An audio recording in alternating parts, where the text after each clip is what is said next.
La Sociedad Dominica de Medios de Comunicación, Sodomco, presenta A Pensar Más con Rosa María Palacios.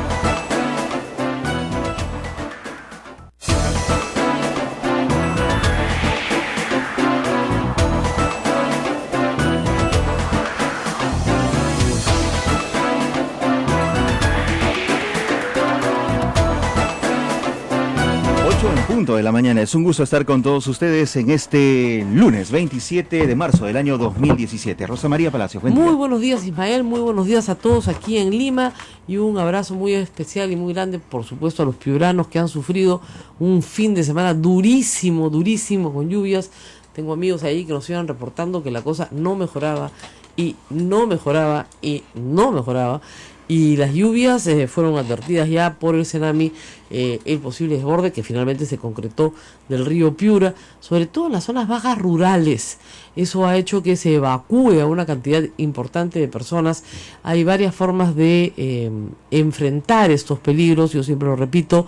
Primero, hay que enviar a los niños y a las personas mayores a zonas altas, a parientes, a la casa de alguien que tenga la casa seca. No todo el mundo tiene la casa mojada. Y los niños y los mayores pueden permanecer ahí porque no ayudan en nada tenerlos con uno mientras desde la casa se está inundando. Segundo, si se ve que la casa tiene cimientos firmes y no va a caer, pues pasar todas las cosas grandes y de valor al segundo piso. Y tercero, llevarse uno los documentos, el dinero, las cosas, la ropa, las cosas que va a necesitar para estar en la casa de amigos o parientes unos días. Hay que esto planificarlo, por supuesto, con tiempo. Hay que tener una red de contactos, una red de solidaridad que nos permita hacer eso a toda velocidad. Y eso es lo que se ha visto este fin de semana en Piura. Hoy día el Comercio tiene en portada justamente a una persona escapando del peligro con su refrigeradora en su triciclo o moto. Sí, claro, acá está en portada del Comercio, que es la idea de llevarse las cosas grandes para poderlas salvar. Si ya sabes que se va a salir el río, si ya te han avisado, ¿no es cierto? Ya es tu culpa pues no salvar tus cosas, ¿no? Entonces eso me parece muy importante y creo que hay que repetirlo y repetirlo. No hay que quedarse a esperar a que el río venga, pues cuando el río viene, viene con todo. Y lo primero, sacar a los niños, las personas mayores. No van a ayudar en nada que estén ahí porque no van a poder cargar nada y más son un peligro su presencia, así que eso rápidamente para afuera, pero luego con sus medicinas, por supuesto, sacar a las personas mayores, no olvidar eso, y luego ya ocuparse de la mudanza, porque finalmente hay que hacer una mudanza muy rápidamente. Una vez que esto pase, una vez que esto calme, obviamente se regresa, se establece si la casa se puede habitar o no, se hace un peritaje, en fin, ya vienen las demás acciones. Pero todavía tenemos que esperar. Hay que esperar bastante, hay que esperar, se calcula un mes más o menos a que el mar se enfríe. Hay algunas señales buenas, a pesar de que ha llovido todo el fin de semana tan fuerte en Piura. El agua frente a Lima está empezando a enfriarse y eso implica que se va a enfriar frente a Ancash y luego frente a Lambayeque, o sea que la corriente del Humboldt está entrando de nuevo y empujando la corriente caliente hacia arriba para cambiar el clima del norte del Perú. Esperemos que así sea, aunque muchos sostienen que ya Piura, al igual que Tumbes, se ha tropicalizado y que hay que tener en cuenta que el clima va a ser más tropical de lo que era justamente por el cambio climático, ¿no? No hay nada que hacer frente a eso. Bueno, ya estamos con Fidel Quintana justamente desde Piura para que nos haga un reporte de la situación. Fidel, muy buenos días. Buenos días, Rosa María Palacios, desde la ciudad de Piura, para informarte que en estos momentos Piura soporta una alerta roja muy crítica. Realmente el río Piura, que llegó a sobrepasar los 3.000 metros cúbicos por segundo, se desbordó en diferentes sectores de nuestra ciudad. Te indico, por ejemplo, que la plaza de armas de nuestra ciudad de Piura se encuentra inundada por las aguas del río Piura, que se desbordó por la intersección de lo que significa la calle Yacucho hacia el borde del puente Bolognesi. En la calle Arequipa, al borde del Colegio Salesiano de Piura, también se desbordó. El cuarto puente, que es cercano a la sede del gobierno regional, también se desbordó. Lógicamente que en las partes bajas de nuestra región de Piura, en el caso de Catacaos, Simbilá, Curamori, también se desbordó el río Piura. Soportamos una alerta roja, lamentablemente, producto de las fuertes lluvias que se dieron el último fin de semana y que ha comprometido en todo caso poner en riesgo a la población ribereña del río Piura. Piura se encuentra en emergencia con el desborde del río Piura en nuestra ciudad, Rosa María Palacio. Sí, Fidel, lo que estamos viendo en las imágenes es que efectivamente el agua ha avanzado por el centro de la ciudad, pero felizmente en un límite bajo, más o menos a la altura de las veredas. La gente en precaución ha puesto bolsas de arena, sacos de arena a las entradas, pero no ha llegado a inundarse, digamos, todavía el centro cívico, como se inundó alguna vez en los 80, yo lo recuerdo, ni ingresar el agua pues dentro de la catedral. En cambio, en la parte baja del río, sí ha habido que hacer evacuación importante de gente. ¿A dónde se está llevando a la gente que se está evacuando de las partes bajas del río Piura?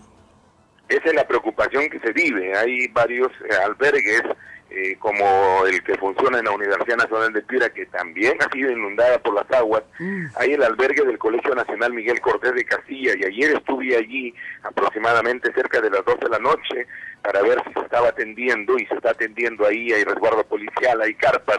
Hay también el albergue que está en el Colegio Militar Pedro Ruiz Gallo. Entonces, definitivamente ahí tendrían que ir, pero la cantidad que se está evacuando es bastante fuerte, lo que implica que van a tener algunos problemas, porque el día de ayer, por ejemplo, se trajo a 126 personas de caserío San Martín de Malingas, esto en Tambo Grande. Entonces, lógicamente que la preocupación se torna difícil, porque ¿dónde albergamos a tanta gente? Habría que poner algunos otros lugares donde se pueda albergar, claro, tener las carpas necesarias, las colchonetas. Ahora, ahí también Fidel tiene que actuar un poquito la solidaridad familiar, ¿no? Porque, digamos, uno puede tener un pariente en Castilla, pero vivir en la zona más alta, y la idea es que los niños y los viejos, por lo menos los ancianos, sean enviados a casas de parientes que estén en una zona más segura, ¿no es cierto? Y que las cosas se puedan almacenar también en casas de familiares. La solidaridad entre nosotros, pues, es familiar, funciona así. Y ya simplemente, como tú dices, los que vienen de comunidades rurales muy lejanas, a esos dejarle el sitio para que puedan ser atendidos por ya el Estado. Pero en el resto de casos, la ciudad misma de Piura todavía está en pie, y por lo tanto puede abrir sus brazos para atender a los que están sin casa por unos cuantos días, no por unas cuantas semanas tal vez. Claro, es importante lo que se ha dicho, Rosa María Palacio, la solidaridad que debemos tener ahora sobre estos momentos de emergencia, y ahí es donde se juega ya llevar a las personas en los hogares, tenerlos allí, en las partes altas sobre todo. Ojalá Dios quiera que comience a bajar el nivel del mes. Y lo otro es que los accesos a las calles que se encuentran inundados, los accesos sobre todo en estos momentos a los centros de labor de mucha gente, bueno, tendrá que las labores suspenderse porque no pueden pasar. Los puentes no está prohibido su ingreso, su pase. Hacia el Bajo Piura, el puente Independencia totalmente desbordado también. Mucha gente trabaja en esos sectores. Hacia Castilla está funcionando solo los peatonales. Entonces, yo creo que aquí tenemos que jugar bien el tema de la solidaridad, el tema de entender a esta gente. Nos llamaron, por ejemplo, de Catacaos, en la zona del asentamiento Mano Lucas, Cutibalú, salió el río por ahí, y la gente está pidiendo por lo menos carpas para ellos instalarse en los lugares más seguros, en las canchas, en las plataformas deportivas que existen allí. El tema de solidaridad es importante, y el trabajo de las autoridades también. Aquí tenemos que actuar todos, definitivamente, autoridades, población organizada, la población también, no desesperarse, y ojalá pues se logre consolidar este tema, sobre todo para bien de nuestros niños, en especial nuestros adultos, que son los que más se afectan en esta oportunidad, Rosa María Palacios. Muy bien, Fidel, muchísimas gracias por esta información. Seguiremos pendientes de lo que sucede con el desborde del río Piura, y esperando que baje el caudal ciertamente, y que luego, por cierto, se vuelvan a tomar medidas como se debieron haber tomado hace muchos años, porque esta no es la primera vez que Piura pasa por una emergencia de esta naturaleza. Pero lo que hay que decir es que, de lo que yo recuerdo, no sé tú, Fidel, del 83, 84, veo que esta vez han resistido muchísimo mejor. Claro, se ha resistido un poco más, se han presentado peores cosas, porque en el 98 no sucedió esto, de tal forma que hagamos de Piura una reconstrucción real, que aprendamos a vivir con lluvias, que lamentablemente tenemos que hacerlo, porque si no vamos a tener los inconvenientes que hoy tenemos. en las casas, la familia tendrá que pensar en que las lluvias van a continuar de otra forma y lograr pues tener una mejor seguridad, calles con alcantarillas, que corre el agua, las defensas realmente bien hechas.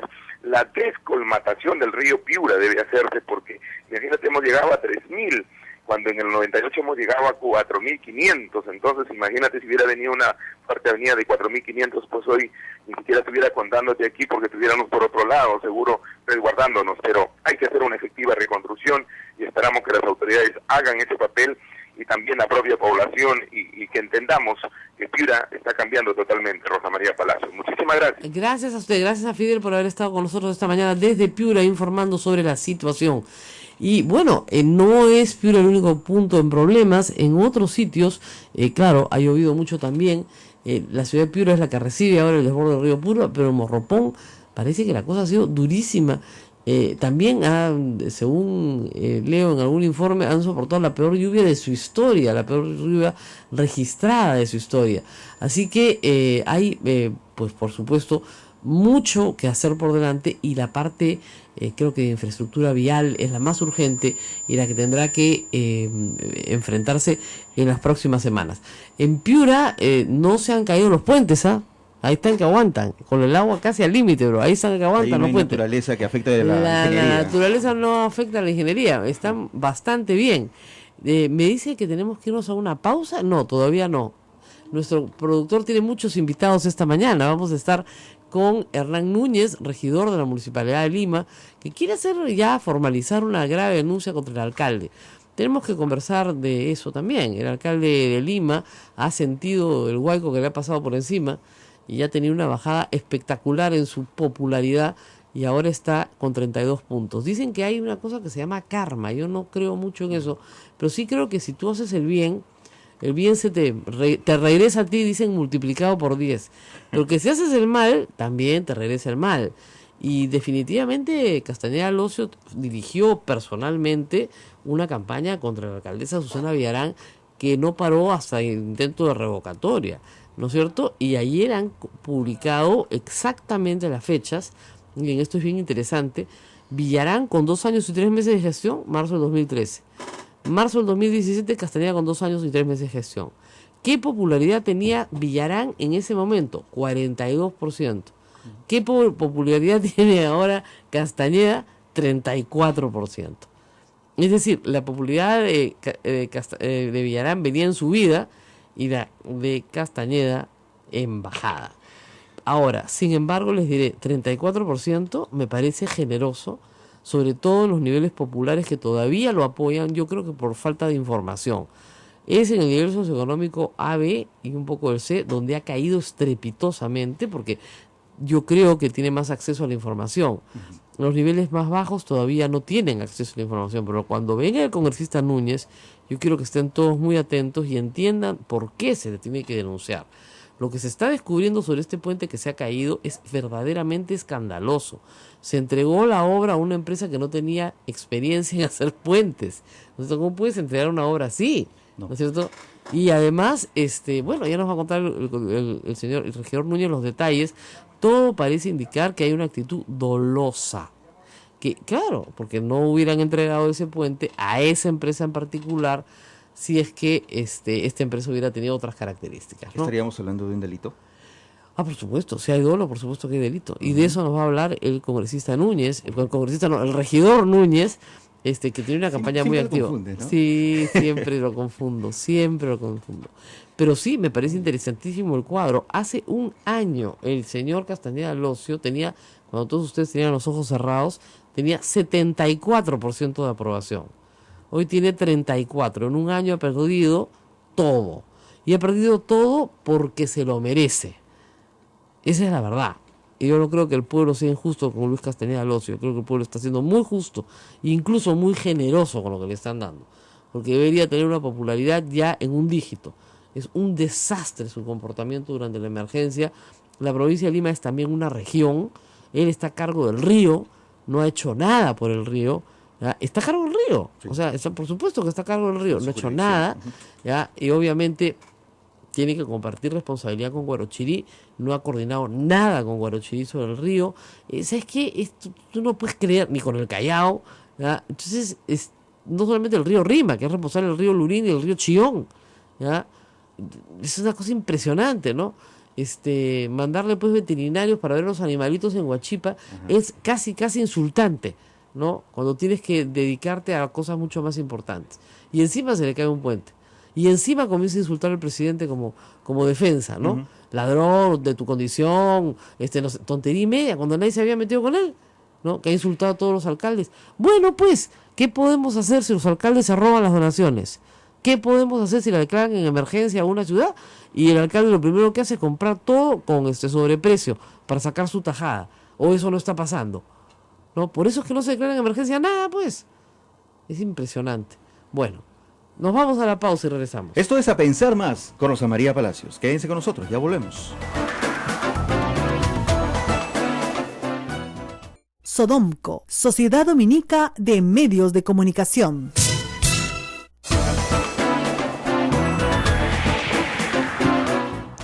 Bueno, vamos a tener una comunicación por Skype en unos instantes con el doctor Julio Arbizu desde Honduras. Julio Arbizu me escribió la semana pasada, como ustedes saben, a los seguidores de mi blog el jueves, contándome un evento extraordinario.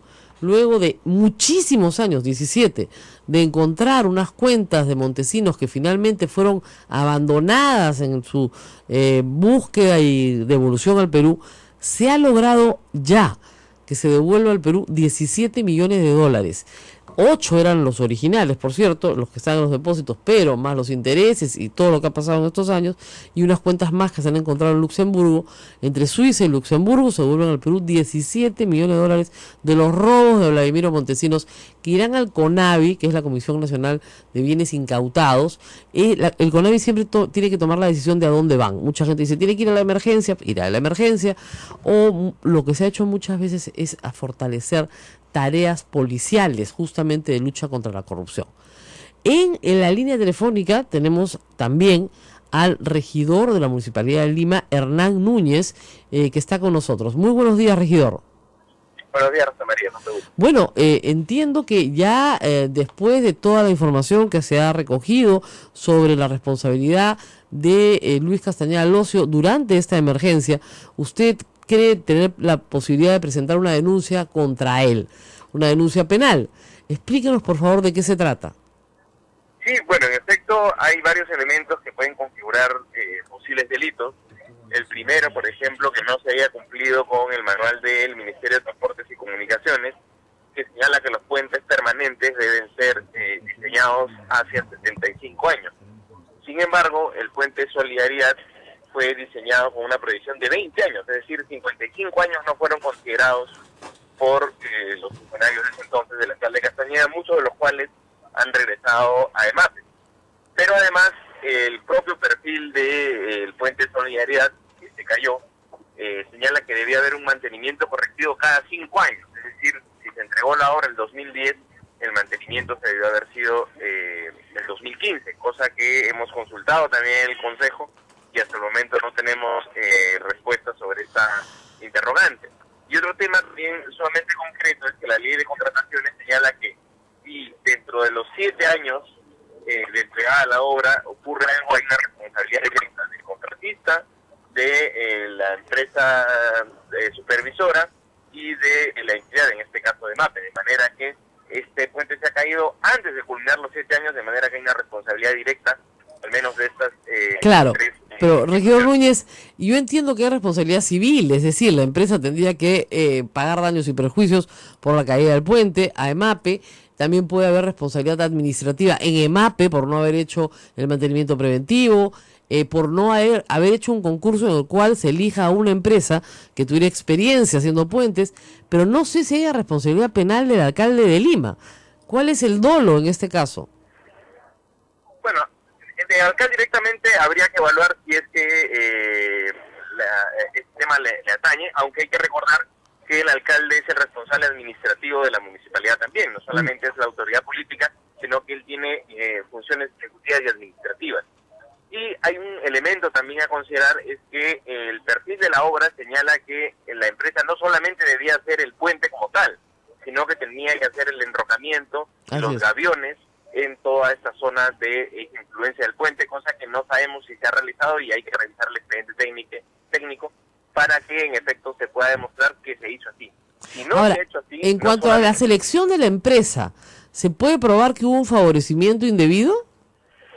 Bueno, Contraloría es una de sus primeras conclusiones preliminares, precisamente ha señalado que todo indica que se hubiera direccionado la licitación para favorecer una empresa, ¿no? Bueno, Y que hoy se sabe además era una empresa que no tenía ninguna experiencia en construir este tipo de infraestructuras, entonces Claro, si es así, esa situación se agrava. si es así y el alcalde estaba comprometido en esa selección, sí podría acusarse de delito de colusión a los responsables, ¿no es cierto? Porque la colusión es yo me pongo de acuerdo contigo para hacerte un favor y basta que se haya el acuerdo y se realice el favor para que se configure el delito de colusión. Un delito muy grave, ciertamente. Pero lo que creo es que la probanza del dolo del alcalde, en este caso, va a ser más bien compleja, porque tendrían que probar por qué se favoreció a esa empresa indebidamente. O sea, qué contraprestación dio ella a las autoridades, sean de MAPE, sea el alcalde, para que esto sucediera. Y creo que todavía en eso la Contraloría no ha logrado avanzar, pero sería interesante que la Fiscalía avance en eso, ¿no es cierto? Sí, yo creo que en efecto tienen que todos los mecanismos del Estado activarse para obtener respuestas. La única respuesta del Consejo Metropolitano ha sido aprobar una comisión investigadora que en 60 días va a tener conclusión, cuando esas respuestas deberíamos tenerlas regidores desde hace rato. Es decir, no puede ser que el Consejo vaya a sesionar mañana, por ejemplo, y no tenemos respuesta de por qué se cayó el puente. No hubo ninguna explicación seria de parte de los funcionarios del alcalde Castañeda en ese terreno, y debiera explicarse no solamente cómo es que se convocó a esta empresa que, reitero, no ha tenido experiencia en construcción de infraestructuras, sino también si es que se cumplió con todos los requisitos técnicos, porque aquí felizmente no ha ocurrido, pero se ha puesto en riesgo la vida de las personas, porque no se ha cumplido con los criterios técnicos del propio MTC y no se habría cumplido los criterios que incluso estaban señalados en el perfil. Ahora, efectivamente, yo entiendo que el alcalde de Lima no va a las sesiones de consejo, así que es imposible conseguir una explicación personal de él, pero esto va, digamos, a llevarlos a ustedes a presentar una denuncia en fiscalía contra Luis Castañeda Locio y los que resulten responsables por esta situación. En principio contra los funcionarios de MAPE, el contratista, y vamos a ver si es que la responsabilidad le alcanza al alcalde Castañeda como titular administrativo de toda la institución. Pero creo que sí es importante que finalmente se señalen responsabilidades. No puede ser que ocurra un tema de este tipo, se cae un puente y no hay ningún responsable, ni administrativo ni penal. Entonces creo que ya es momento de que las malas decisiones, las improvisaciones del alcalde tengan finalmente responsables, ¿no? Han ocurrido una serie de decisiones de la municipalidad que lamentablemente todavía continúan en investigaciones y no se han determinado responsabilidades concretas. Sería penoso que frente a denuncias de este tipo ocurra como en el caso Comunicore, que se demoraron una bastante cantidad de años. No, evidentemente la estrategia del alcalde siempre ha sido dilatar. Esa es una estrategia clásica de abogados penalistas que él contrata, de dilatar y de evadir su responsabilidad. Yo les deseo mucha suerte y creo que deberían inmediatamente ir a Fiscalía si es que ya la Contraloría tiene un pronunciamiento preliminar que dice que acá hubo un favorecimiento indebido y empezar a trabajar en ese sentido. El otro problema, al margen del puente, es el tema de omisión de funciones. No sé si ustedes lo han estudiado. El alcalde de Lima ha hecho poco o nada en esta emergencia por la gente de San Bartolo, Punta Hermosa, Chosica, Huachipa, Carapongo, que son parte de su jurisdicción. Poco o nada, e incluso ha tratado de digamos, no coordinar con el gobierno cuando se le pidió cerrar la vía de evitamiento ante un posible desborde del río Rímac, se negó. ¿Es posible que ustedes se lo denuncien también por omisión de funciones? Bueno, es algo que tendría que evaluarse. Definitivamente el alcalde no ha estado cumpliendo las funciones del presidente de Defensa Civil que le corresponden. Él ha reducido, digamos, esa labor a la entrega de donaciones, la entrega de agua, la entrega de cartas, que es uno de los aspectos de Defensa Civil, que es la atención de la emergencia. Pero previa a la atención de la emergencia está precisamente la prevención. Entonces, ahí hay información que el alcalde definitivamente no quiere brindar, y yo creo que no la quiere brindar porque en efecto no ha realizado absolutamente nada en el tema de prevención. Hemos solicitado innumerables veces que nos diga el presupuesto para atender temas de prevención, qué obras se han ejecutado. No hay ninguna respuesta, ni del alcalde, ni de sus funcionarios. Porque, los funcionarios quedaron desde hace 2 sesiones de consejo en acudir, incluso los regidores de mayoría estuvieron de acuerdo, y la sesión pasada se escudaron diciendo que en realidad estaban atendiendo a la emergencia cuando se sabe que el alcalde estaba a 4 cuadras de la municipalidad en el Parque de la Muralla, viendo cómo llegaban las donaciones, y por esa razón decían no fue al consejo, ¿no? Una tontería, pero las donaciones las puede recibir otra persona. Ahora, en el tema de omisión de funciones, dadas sus sistemáticas ausencias al consejo, también se podría hacer algo, porque no es posible que se elija un alcalde para que no vaya nunca a sesionar y deje todo en manos del teniente alcalde, que además, de hecho, de paso, nadie la ha visto en estas semanas. El tema aquí en omisión de funciones es que hay un presupuesto de prevención que el alcalde ha ejecutado en una proporción diminuta, y además en una pasarela en la Costa Verde que no sirve absolutamente para nada y que probablemente se la lleve el mar en el primer maretazo. ¿No hay ahí también, digamos, suficiente materia para poderlo denunciar por esa razón? En efecto, porque incluso no se sabe bien cuánto han gastado en la Costa Verde y para qué. Sí. Por ejemplo, si el dinero de la Costa Verde hubiera sido utilizado para completar los puentes peatonales que de una u otra manera sirven como vías de escape ante un eventual tsunami, tendría sentido al menos de que eso se haya considerado como prevención. Pero para hacerlo en una pasarela cuya utilidad sigue siendo un misterio, cuyas bases además están siendo erosionadas por el mar, la verdad es que sí no, va más allá de una mala decisión, es casi una negligencia, ¿no? Entonces, a esto hay que añadirle un tema de fondo, que es el tema de la planificación, porque finalmente la prevención está muy amarrada con el tema de la planificación, y es evidente que el alcalde Castañeda no quiere planificar la ciudad. Sería penoso que ahora que estamos discutiendo el post-emergencia, ¿qué hacemos? Y se habla mucho de la reconstrucción, reconstruyamos el desastre, es decir, reconstruyamos la ciudad o las ciudades, porque creo que esto es un debate nacional, bajo los mismos términos de desorden, de improvisación en los cuales se han ido creciendo durante años. Entonces creo que aquí hay una responsabilidad que además está constitucionalmente señalada de que el alcalde debe planificar. Está el plan 2035 encarpetado porque al alcalde y a sus regidores no les da la gana de someterlo a votación y a debate en el Consejo Metropolitano. Entonces creo que es una oportunidad para que finalmente discutamos, debatamos cómo queremos que sea nuestra ciudad y definitivamente ahora, eso tiene que ser considerado dónde van a ser representadas las personas que no pueden seguir viviendo en zonas de riesgo. Así es. Regidor, una pregunta final. La iniciativa Habla Castañeda, ¿cómo va? Bueno, la iniciativa Habla Castañeda ya está en su tramo final. Nosotros consideramos que a mediados del mes que viene ya estamos presentando las firmas obtenidas ante la entidad electoral para su revisión, y a partir de esa entrega ya corren los plazos de 60 días una vez terminadas y verificadas por RENIEC, para que el alcalde Castañeda finalmente responda qué es lo que ha hecho en bastantes temas de inversión municipal. Son 108 preguntas referidas a obras y servicios, temas de transporte, temas de medio ambiente. Así es, todo lo que no le da la gana de contestar.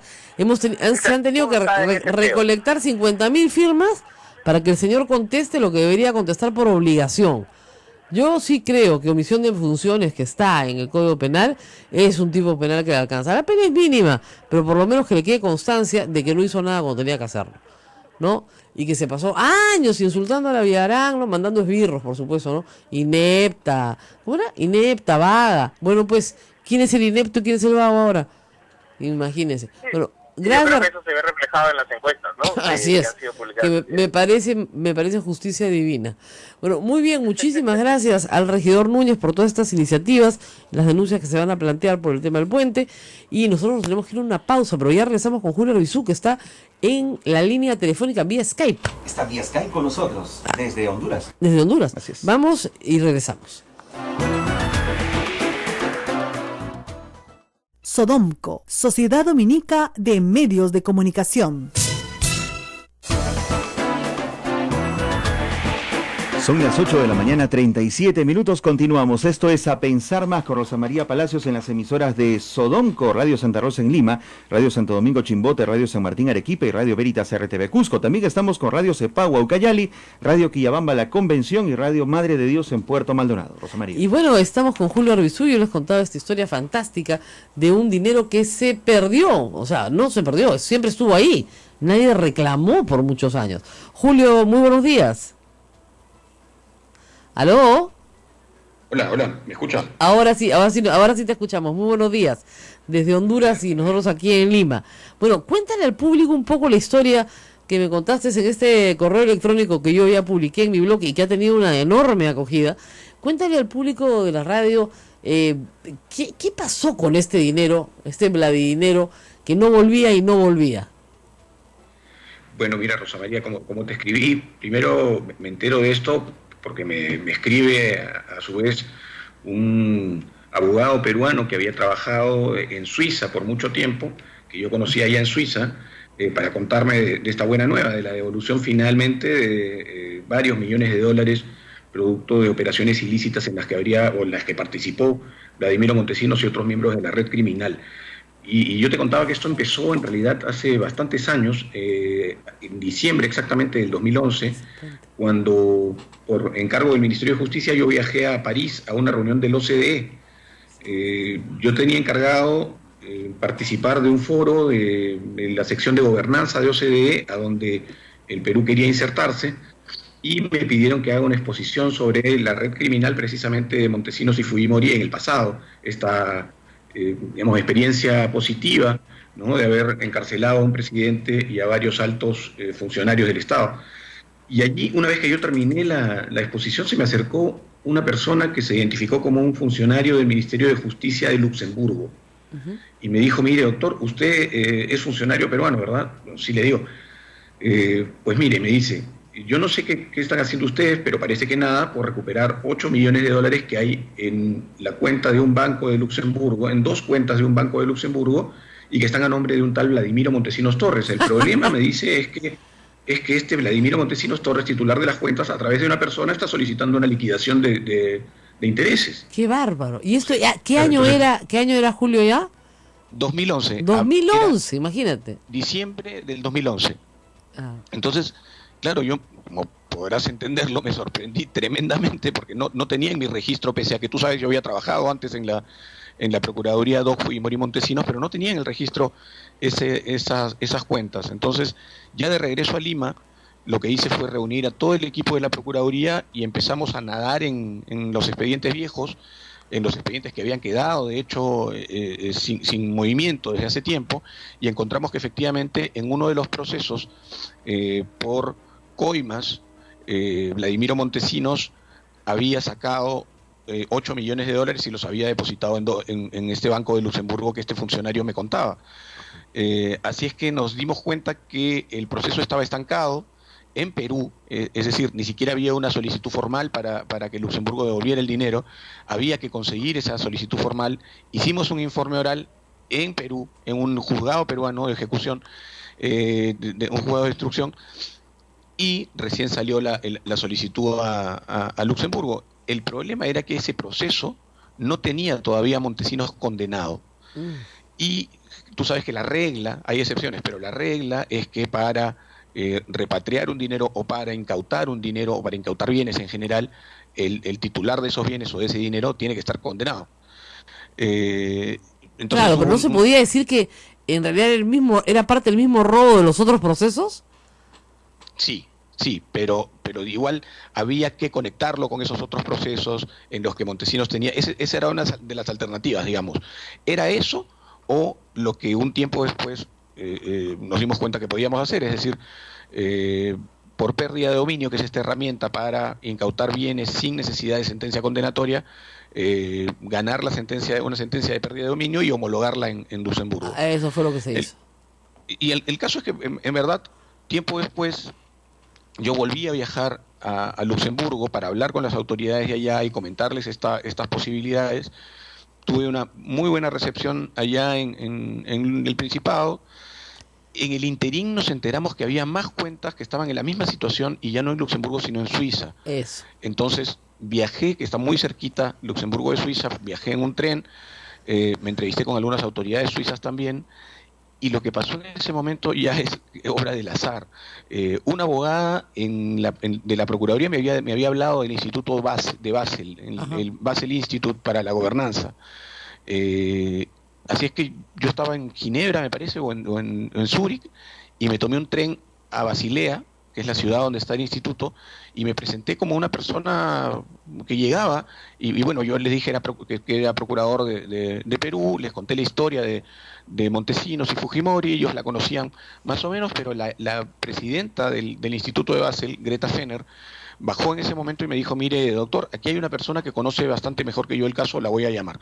Y llamó a este abogado del que yo te he hablado ahora inicialmente en mi relato, que estaba trabajando en ese momento allí, se llama Óscar Solórzano. Y hoy día Óscar es el jefe del Instituto de Basel para Latinoamérica, que tiene sede en Perú.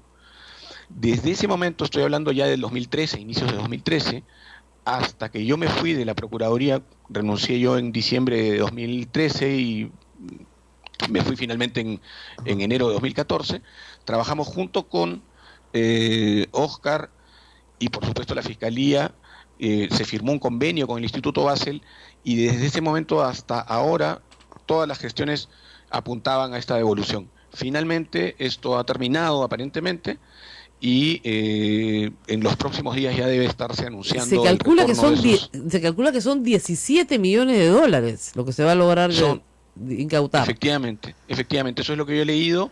En principio nosotros hacíamos cálculos actuariales con lo que teníamos, por ejemplo, en el caso de los 8 millones pensábamos que eso podía, con intereses, ser bastante más de 12 millones, claro. Pero aquí hay dinero también de Suiza. Nosotros lo que hicimos fue, cuando tomamos contacto con el Instituto Basel, solicitarles la asesoría para todos los casos, incluso claro. Tanto el caso de Luxemburgo como los casos de Suiza. No, y lo interesante es que, digamos, pueden haber más cuentas escondidas. Vladimiro Montesinos tarde o temprano va a cumplir su condena, no es tan viejo, digamos, sale 5 años, porque fue condenado en el año 2001, supongamos que le han dado 25 años, en el peor de los casos sale el 2025, y se toma un avión y se va a buscar plata que tiene escondida Dios sabe dónde. La idea es no dejarle nada, ¿no es cierto? Entonces ese trabajo me parece valiosísimo y me parece tristísimo, además que la Procuraduría, luego de que se diera Luis Vargas Valdivia, digamos, haya perdido esa proactividad, porque esta parte de incautación sí le toca a la Procuraduría, justamente esta es la parte en la que tiene que actuar, ¿no es cierto? Entonces desde el 2003 hasta el 2011 son realmente 8 años que esa plata estaba ahí tirada. Eso es lo más increíble de la historia, ¿no? Sí, Rosa María, no solamente eso, nosotros, y eso claro. Quiero que quede claro para, si quieres, contradecir lo que algunas personas han dicho, nosotros nos ocupamos de la recuperación de activos, y no solamente de la recuperación de activos, sino del cobro de reparaciones civiles, que es otra dimensión de la recuperación del dinero de todos los peruanos, ¿no? Así es. Y no solamente fue Suiza y Luxemburgo, también estuve en Panamá y también retornó dinero de Panamá, de cuentas de Vladimiro Montesinos en Panamá. Digamos, yo creo que además... Durante su gestión, digamos, ¿cuánto dinero se recuperó? Porque yo recuerdo que hubo un impulso de recuperación. Yo te puedo decir, por ejemplo, que en reparaciones civiles, solo en reparaciones civiles, se recuperó más del 200% del monto que se había recaudado en los años previos, en todos los años previos, desde el 2000. Claro, en reparación sí, porque me acuerdo que hubo una presión sobre las personas para que pagaran. No pagaban mucho, ¿no? Pero por lo menos pagaban algo, ¿no? Yo te cuento algo, cuando empezamos con los embargos en forma de secuestro conservativo, que mucha gente criticó, ¿no es cierto? Que mucha gente criticó. La gente se acercó a pagar voluntariamente, sí. Eso, la gente se acercó a pagar, hacían cola, Rosa María. Sí. Hacían colas para pagar en la misma, o sea, para poder conversar con nosotros y plantear una forma de pago. Claro. Recibíamos llamadas, cosa que nunca había pasado, ¿no? Entonces, claro, eso simplemente comprueba dos cosas. Uno es que frente a la presión, frente a la proactividad, uno tiene resultados. Y lo segundo es que se hizo, digamos, se usó las herramientas legales para poder cobrar ese dinero, ¿no? Esos dineros. Así es. Ahora, mucha gente que me ha escrito en el blog, que lo felicita y todo, quiere que este dinero se utilice para buenas cosas, para la reconstrucción. Hay que explicar que este dinero no lo administra la Procuraduría, sino va directamente a una institución que se llama CONAVI, que es la Comisión Nacional de Bienes Incautados, ¿no es cierto? Ellos tienen unas prioridades, y entre ellas es destinar parte del dinero a la policía, a la fiscalía, a la gente que justamente persigue a los corruptos. ¿Es así? Sí, es correcto. La CONAVI me parece que se crea en el año 2012 o 2013, digamos, porque había una enorme corrupción en estos fondos de administración. ¿Tú recuerdas el fondo de la policía? tecnología, el fondo que administraba el Ministerio del Interior, el fondo que administraba el Ministerio de Justicia. Había existió una dilapidación del dinero que había ingresado por concepto de repatriaciones de dinero de esta red criminal. Y CONAVI viene un poco a ordenar, ¿no?, todos los fondos en uno solo. Y sí, hay un establecimiento de prioridades, un cronograma, pero yo espero que eso pueda ser flexible en la medida en que ahora estamos atravesando una emergencia, y yo creo que sin duda esto podría ir para paliar un poco esa emergencia, ¿no? Sí, no, caería bastante bien 17 millones de dólares robados al Perú para arreglar los problemas en Piura, y la verdad que caería estupendamente bien ese día.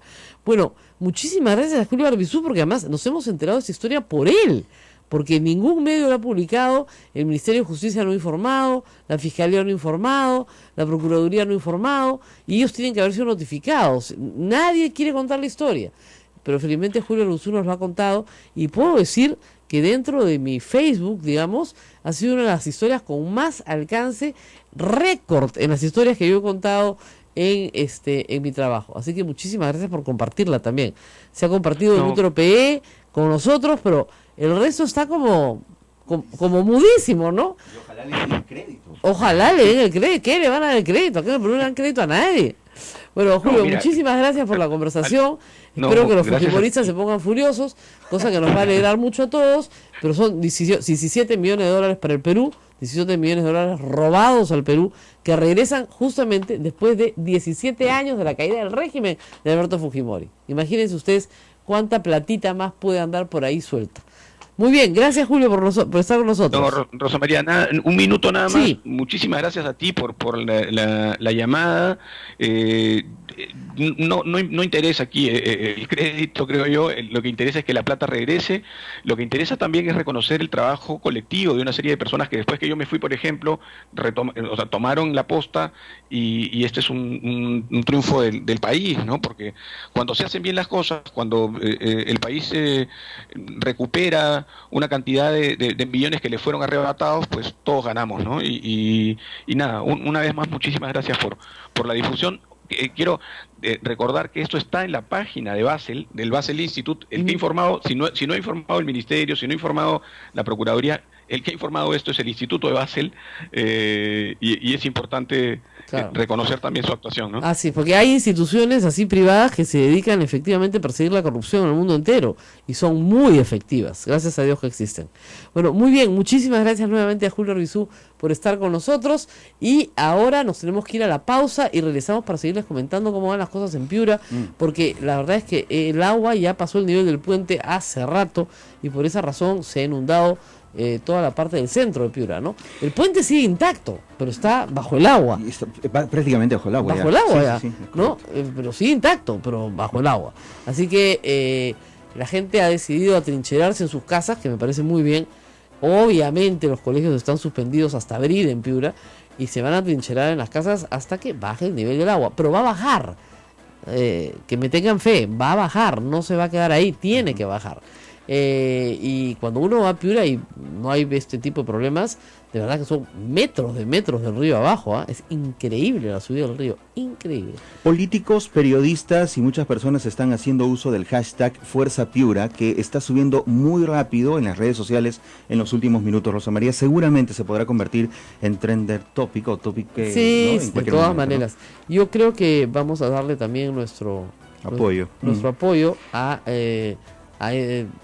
Piura, por supuesto, lo hemos hecho desde temprano. Y no solamente es Piura, hay una serie de ríos también cercanos que se han desbordado, dejando sobre todo las áreas rurales incomunicadas, que ese es uno de los primeros problemas. Vamos a ir a la pausa, pero regresamos con más, con ustedes, con llamadas. Hemos tenido un programa muy variado hoy día. Hemos hablado del alcalde de Lima, hemos hablado de la corrupción de Montesinos, también podemos hablar de Kenji, ¿eh? Kenji está de moda. Sí. Kenji está de moda, ¿por qué? Porque ya les contaré después de la pausa. Pablo Gas ha publicado una crónica de la bronca que tuvo Kenji con su bancada, la que le dijo: ustedes hasta ahora no han hecho nada por mi padre, y todos han sido elegidos por causa de mi padre. ¡Wow! Vamos a una pausa y volvemos y les cuento esa historia. Esto es A Pensar Más con Rosa María Palacios. Volvemos. Sodomco, Sociedad Dominica de Medios de Comunicación.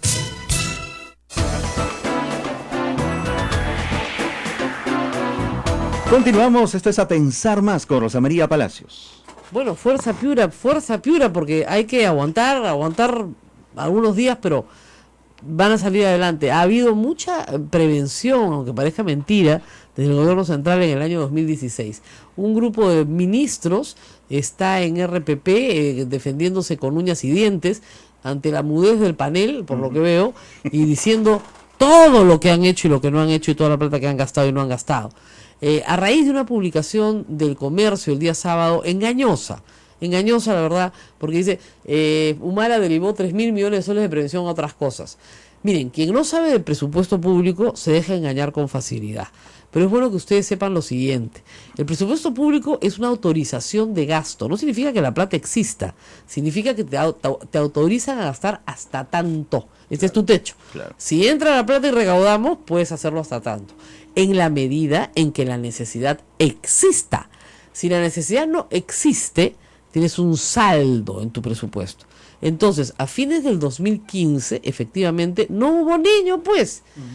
Gastaron como 600 o 700 millones en prevención, que era el doble o el triple de lo que se había gastado en el gobierno anterior. Y sí, se hicieron defensas, se cavaron un poco más los cauces, todo lo que se tenía que hacer. Se compraron tiendas de campaña, se compró equipo, ¿sabes qué? Militar, que hoy se está usando. Todo el equipo militar que se está usando se compró en esa época, pero sobró plata. O sea, cuando tú tienes un saldo en tu presupuesto, ¿qué haces? ¿Lo devuelves a Tesoro o se asigna a otro proyecto con acuerdo del Consejo de Ministros? Porque no lo puedes hacer tú mismo porque es una malversación de fondos, claro. ¿No es cierto? Entonces, o con crédito suplementario del Congreso cuando se hace necesario obtener más recursos. Entonces, ¿qué se hizo? Con esa plata que sobró del presupuesto público destinada a prevención, se estableció esto para educación, esto para las Fuerzas Armadas, esto para acá, esto para allá. Eso no es malversación de fondos, eso no es quitarle dinero a la prevención. No hubo niño. Si tú tienes presupuestado 1.000 millones para alimentación durante el niño, rancho la tropa, y no hay niño, o sea, ¿a dónde va a ir esa plata? Obviamente la tienes que reasignar. Entonces, eso es lo que se llama una información engañosa, porque es verdad que se reasignó, pero no se explica por qué. ¿Ya? Y eso está mal, eso no es un buen periodismo. Entonces yo creo que es bien importante que se explique cómo se maneja un presupuesto público. El presupuesto público tiene actividades de prevención y actividades para, ¿no es cierto?, el desastre mismo. Si no tienes el desastre, tienes que asignar el dinero a otras cosas. Es una cosa obvia. Ahora, por más prevención que tengas, por más encauzamiento que tengas, puede ser que el río se desborde y puede ser que llegue a la Plaza de Armas de Piura, como está ahorita, que no es la primera vez. Además, entonces, ¿qué tienes que hacer? Tienes que tener a la población educada para saber qué hacer en esos casos. Eso es primero lo más importante. Y segundo, salvaguardar las construcciones, construyéndolas correctamente. ¿No es cierto? No va a pasar, sino cada 50 años, pero va a pasar de todas maneras. Y tratar de que entre con la menor fuerza posible. Eso sí. Ahora, que cuente la nota de Kenji, me dicen que no me olvide. Bueno, Paola Ugaz tuvo acceso a la información sobre el caso Sodalicium y su discusión al interior de la bancada de Fuerza Popular. Como ustedes saben, en el Consejo Directivo, donde tiene mayoría Fuerza Popular, se decidió no crear una comisión investigadora para el caso Sodalicium. A la mañana siguiente, Kenji Fujimori lanzó un tuit feroz, ¿no es cierto?, diciendo que les daba asco, que era nauseabundo, y quien defiende a Figari repetía 2 veces. No sabemos si se refería al fundador del Sodalicium o a Pierre Figari, el asesor de su hermana. Pero el asunto es que dijo también después que no había habido una decisión de bancada. Entonces la bancada se reunió, ¿no es cierto? Se reunió esa tarde y él les dijo lo siguiente: ustedes han sido elegidos por causa de mi padre. Hasta el día de hoy no han hecho nada por mi padre. Parece que Becerril lo quiso atacar y Petrosi interrumpió golpeando la mesa y dijo: no voy a permitir que se maltrate a ningún congresista, menos uno que se apellida Fujimori. ¡Wow! Con lo cual queda claro que hay dentro del fujimorismo, dentro de Fuerza Popular, dentro de la bancada del Congreso, una afinidad con Kenji. Yo lo sé por el testimonio de otras personas. Hay unos que se alinean rápidamente con Keiko porque creen que van a obtener así alguna gracia mayor, ¿no? Un beneficio político, si se quiere. Pero hay otros que creen que Kenji es un chico bueno, que es muy dulce, así me lo dijeron, que es muy tierno, que es muy noble, que está más, que no va al Congreso, pero que cuando va siempre se preocupa de los más débiles, y que protege a los más débiles dentro de la bancada. Y esos más débiles le tienen mucha simpatía, ¿no es cierto? Y creen que el trabajo de Kenji, de visitar a su papá todos los días, de llevarle la comida, de estar preocupado por sus enfermedades, cosa que no hace su hija, es un trabajo muy importante dentro de la organización, y que él en realidad debería tener una mayor valoración por parte de su hermana, siendo el candidato más votado de Lima, etcétera, etcétera. O sea, le tienen simpatía. Si Kenji llega a organizar con un grupo de ellos, por ejemplo, la iniciativa de un proyecto de ley para sacar a su padre a un arresto domiciliario, yo creo que contaría con los votos suficientes, a pesar de la oposición manifiesta de su hermana. Pero por el momento, yo creo que Kenji va a trabajar dentro de Fuerza Popular. No, o sea, tiene su kit electoral comprado, Claro, claro. O sea, está recogiendo sus firmas, pero va a trabajar dentro de Fuerza Popular en el ánimo de hacer estas cosas, como irse a Palacio de Gobierno, al corazón del poder, y tomarse una foto con Nancy Lange, mientras su hermana aparece, ¿no?, al lado de las donaciones del Congreso, entre comillas. Y pongo entre comillas, y se los digo claramente, porque el Congreso no puede donar nada. El Congreso de la República no tiene como función donar. Tiene como función legislar, fiscalizar, representar, pero no tiene como función donar. O sea, esa gente que le escribe al Congreso pidiéndole carpetas, sillas de ruedas, etcétera, si hay un congresista que lo quiere poner de su plata, de sus empresas, de su fábrica, perfecto. Muy bien podría, ¿eh? Así es, Sí, sí. pero no del Congreso. No del Congreso. Entonces, estas donaciones del Congreso tienen que acabar. Es como si mañana me dijeran donaciones del Poder Judicial. ¿Se volvieron locos? O donaciones de las Fuerzas Armadas. O sea, si los jueces quieren hacer una colecta y comprar cosas con su plata, ningún problema. Igual los congresistas. Pero acá se está utilizando presupuesto del Congreso para hacer donaciones. A mí me dejó muy claramente establecido Luz Salgado cuando hablamos, me parece, con ella, no, con alguien le hemos hablado. Sí, creo que sí. La semana pasada, que el dinero, los 83 billones, revertían al Tesoro Público con el propósito de que fueran gastados en la emergencia. Pero no es vinculante ese propósito. El MEF decide qué hace con la reversión de ese dinero. Pero que hayan donaciones del Congreso, donde congresistas de Fuerza Popular se presentan a repartirlas, lo cual es más feo todavía, y que encima haya donaciones que tengan la etiqueta bordada de Keiko Fujimori en la frazada, que es más feo todavía, contrasta tan abiertamente con el hermano que va a Palacio con sus cositas, que ni siquiera las ponchan. La foto es él con la primera dama y con su papelito de una sola fuerza, y atrás no hay nada. No hay nada, no es esto lo que donado, nada, sin aspavientos, con absoluta discreción. Va a los sitios en su tractor, se toma fotos con la gente, los anima, pero no llega como Keiko Fujimori en febrero diciendo, acá les traigo unas cositas, pero si me hubieran elegido presidente hubiéramos traído más. Fatal, ha manejado la emergencia fatal, y el hermano ha sido brillante. Ahora, yo no creo que haya sido brillante solo, ahí está la mano de Alberto, de todas maneras detrás. Alberto Fujimori. Lógico. De hecho, tú, olvídate de tu hermana, tú te vas directo al Palacio de Gobierno, te tomas una foto con la primera dama y creas esta imagen de unidad nacional. Entonces, yo sí creo que Kenji ha sido mucho más inteligente en esto que la hermana, y la hermana de estar furiosa es poco. Furiosa es poco. Porque la ha dejado fuera de línea. Ahora, ella sigue yendo al norte y se para al lado de las donaciones del Congreso. Y todo el mundo la critica por eso, porque si son justo las que están llegando, ahí se para al costado, como si fueran de ella.